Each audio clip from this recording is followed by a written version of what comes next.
Good evening, everybody. With interesting unique blocks like copper, amazing top-tier world generation, and other interesting things like amethyst geodes, the Caves and Cliffs update, 1.17 and 1.18, are amazing updates. They completely changed the game. The update's been out for a little while now. Now that the update has been out for a little while, we've had time to play with the update, experience the update, and in my case, think about it. There are some weird things about the Caves and Cliffs update, aren't there? Was the Caves and Cliffs update actually finished? Today we're going to talk all about it. If you've noticed anything strange about the Caves and Cliffs update, things that feel incomplete, drop whatever that is down in the comments below. And while you're headed down there, I would really appreciate it if you made a quick stop at the like button. It really helps the videos out. And if you're new here, subscribe. We have a mission. That mission, 10 million subscribers, and I can't do it without you. Spread the word. Today's video is essentially a collection of strange or incomplete feeling features that I've noticed while playing the game in now pretty much the 2 months since the update's initial release. If there's something that we're talking about in today's video, I'm not saying that I don't like it, I'm just saying that it feels a little bit strange or incomplete. Now, of course, you know where this is. There is only really one way I could begin a video about 1.18 and 1.17 potentially being incomplete.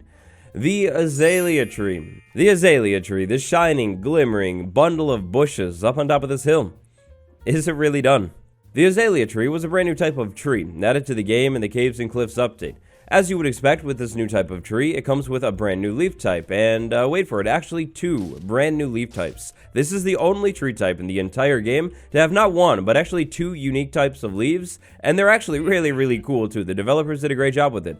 Now, of course, as you would expect, a brand new tree type means a brand new, yep, we've been there, we've talked about this a lot. A brand new type of tree definitely does not, I guess, necessarily mean a brand new type of wood. That's weird, and it definitely feels like really incomplete. Yeah, so it's probably pretty obvious to all of you that I've clearly spent a lot of time, maybe even too much time, thinking about this single feature since its addition to the game. So if we take a look at the tree types that are currently in the game, other than the azalea tree right now, we have the oak tree, different type of wood, different leaf. Birch tree, different wood, different leaf. Spruce tree, same thing. Then we have the jungle tree, of course, same thing. And the jungle trees are actually really interesting because they can have vines and stuff like that in the wild. Then we have the acacia tree. We don't really need to talk about the acacia tree, I guess, but it's there. And then finally, the dark oak tree, another interesting type of tree. So the name, we'll start there with this thing, dark oak. It seems to be a type of an oak tree. If that is the case, and it's really just a variant of the same tree, then why does it have its own leaf and its own wood, if it's really just an oak tree variant? The dark oak tree establishes that even if it's just a variant of a different tree, if you want to think that's what the dark oak tree is, it still deserves its own wood type and its own leaf type. Now, let's take a look at the azalea sapling. The azalea sapling, if you want to call it that, clearly very different than all of the other ones. The thing is a literal bush. Looks great. You could argue that this thing is actually literally just meant to be a bush, which is fine, but the problem there with that is, why do they refer to this thing as a tree? As an azalea tree that marks the lush cave.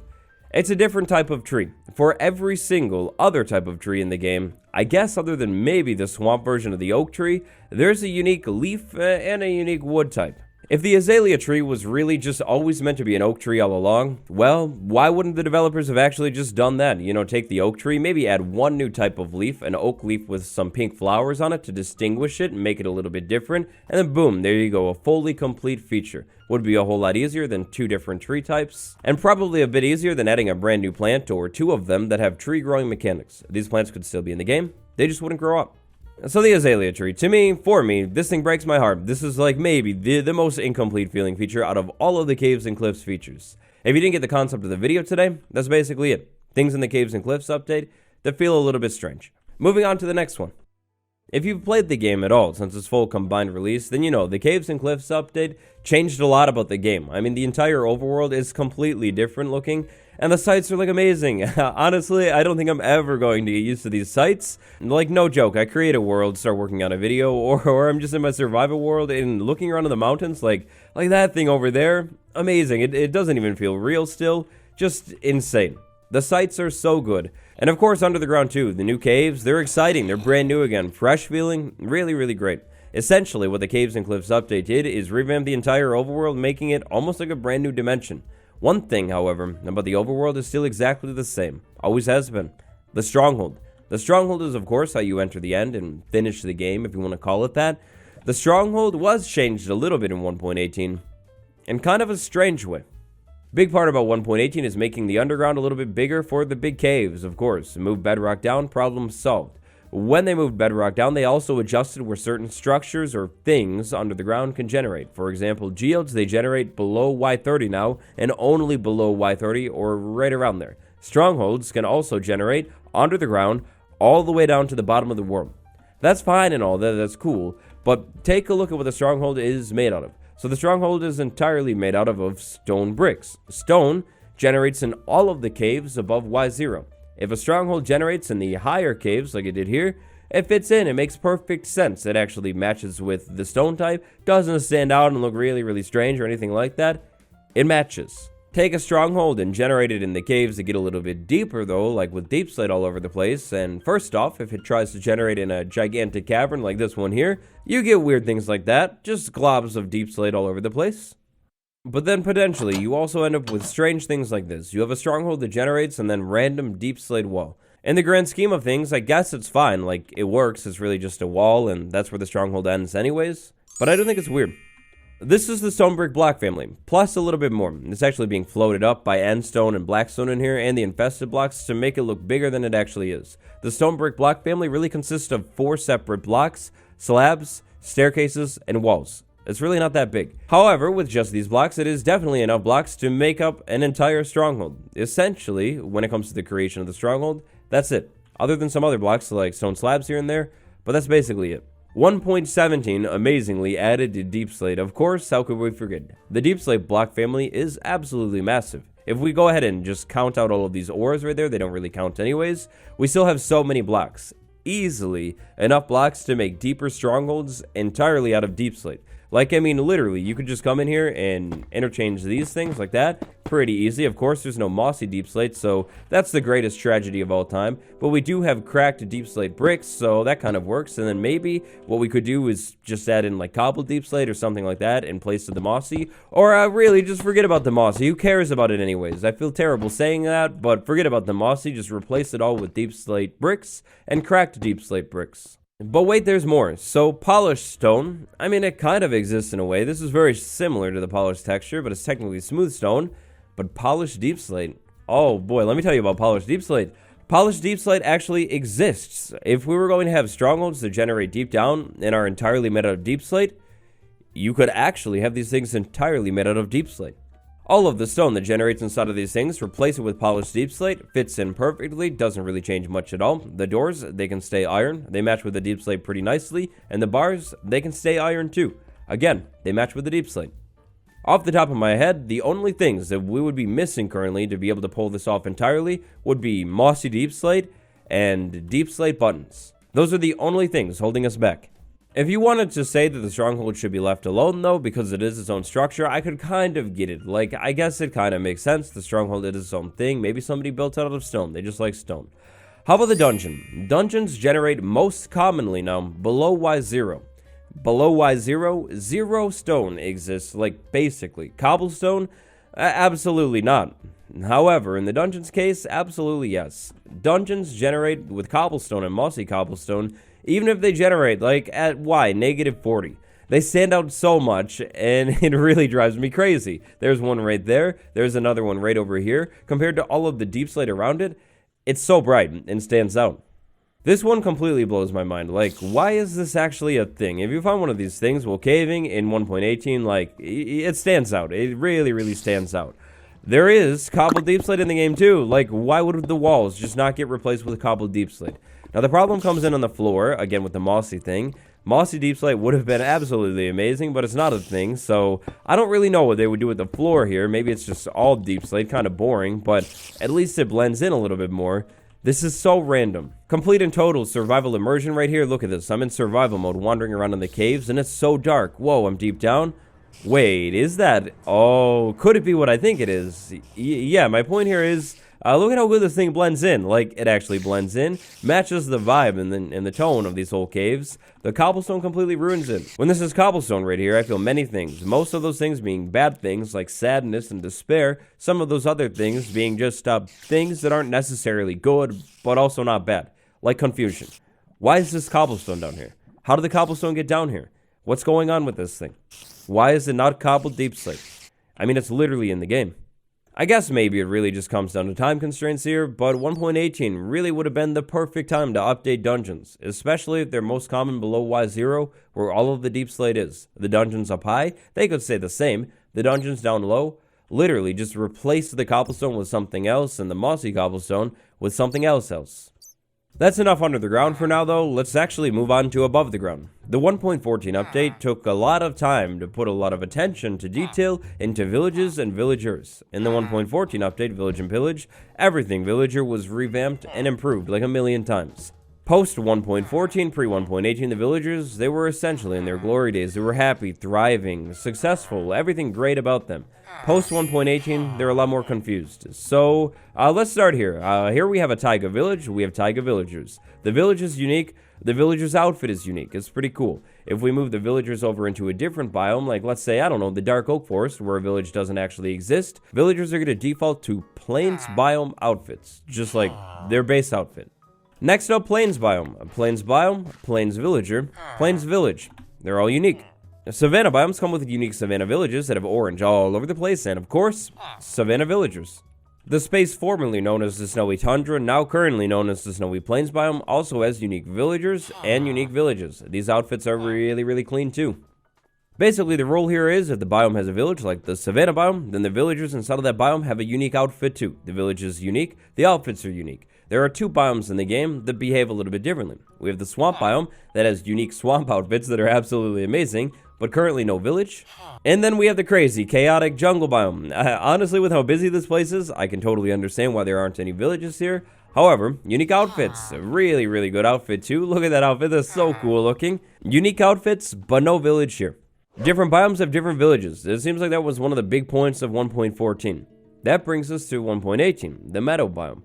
The meadow biome is the first biome, again, I guess, to recycle a different village. So, obviously, completely different biome. It's a meadow biome. It's a mountain biome. The village here is the plains village. And even worse, the villagers here are just the plains villagers. The village is literally just copy and pasted over into the meadow biome. Why?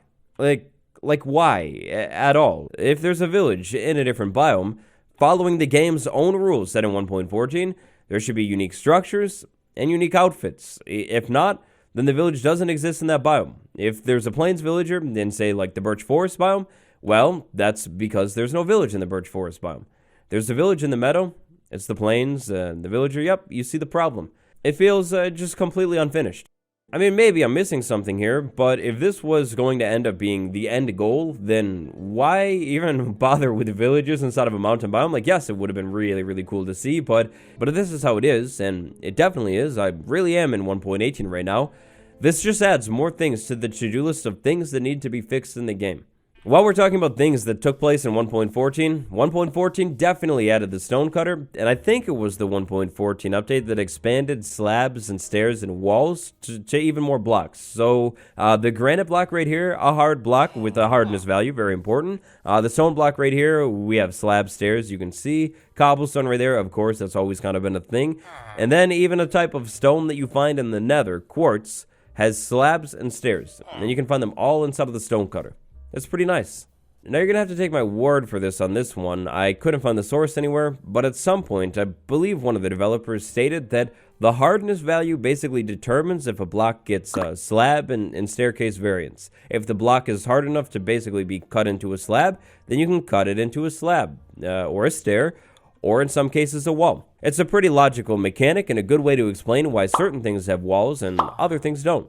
Things are a little confusing with certain blocks that have been in the game, but for the most part, it makes sense. Until 1.18. No offense to 1.18, but it kind of ruins it. In 1.18, two brand new stone generation types with hardness values of their own. Calcite and Tough. Tough generates really down low in the world. You know, under a lot of pressure like diamonds, it generates below Y0.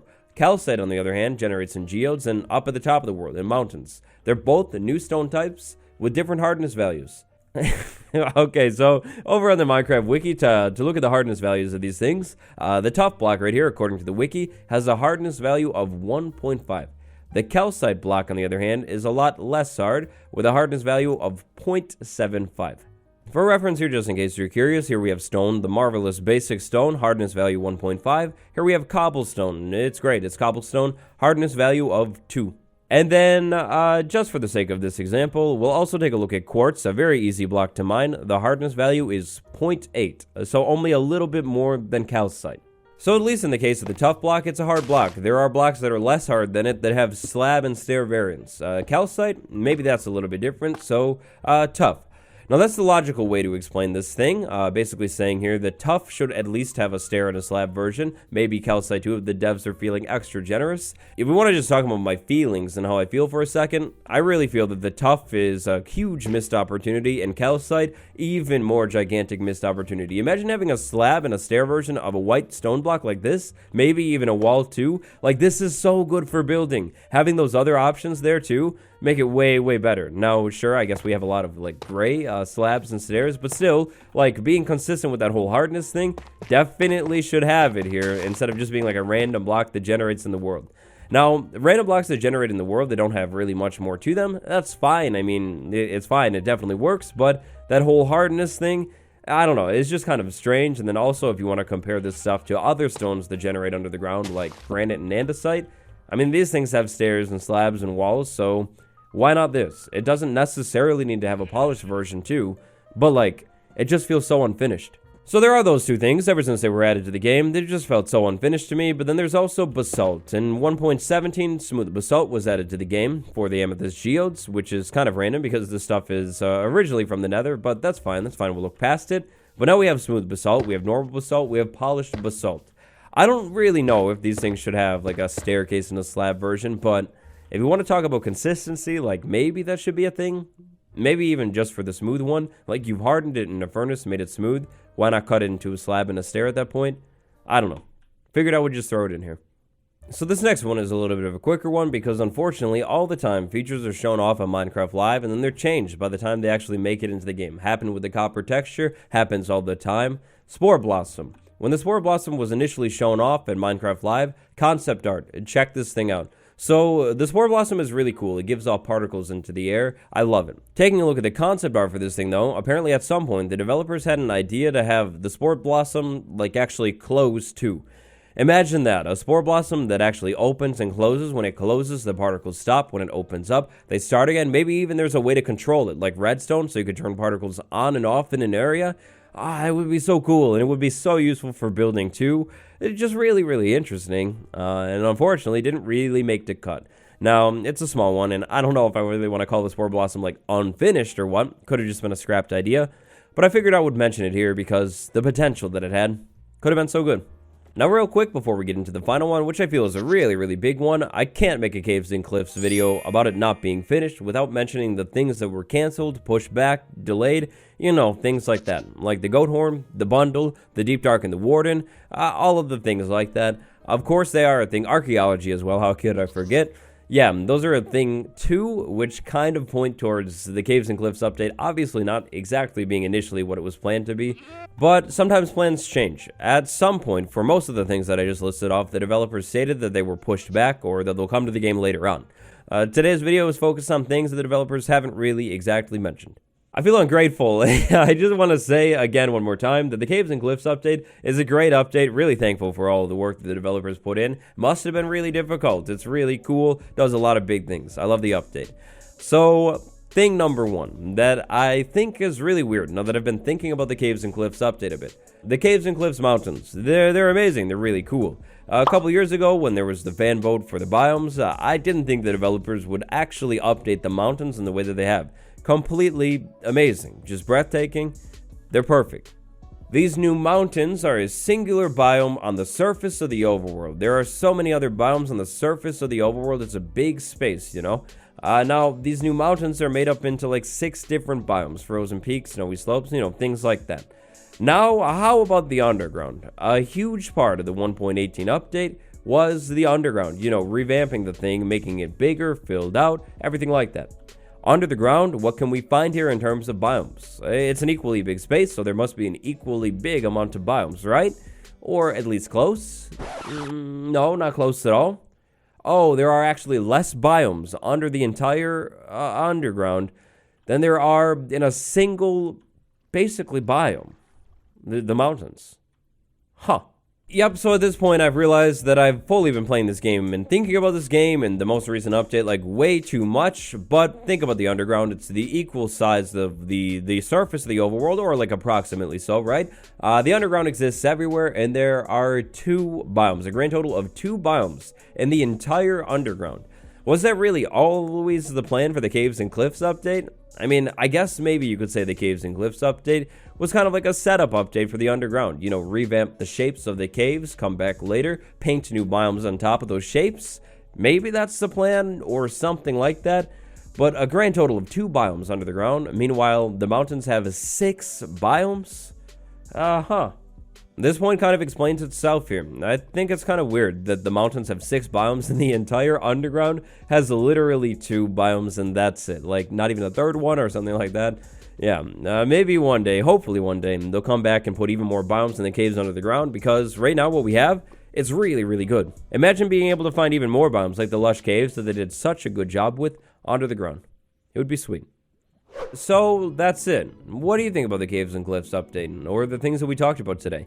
Do you feel like some of those things are weird too, or do you think maybe, yeah, I just need to go, like, touch some grass or something? Let me know down below. I hope you enjoyed the video. Huge thank you to my patron, Monkey Boy Chuck, for the support. I appreciate it. Thank you all for watching. Links are in the description. Check them out. That's been me, your boy. I'll see you tomorrow. Goodbye, everyone.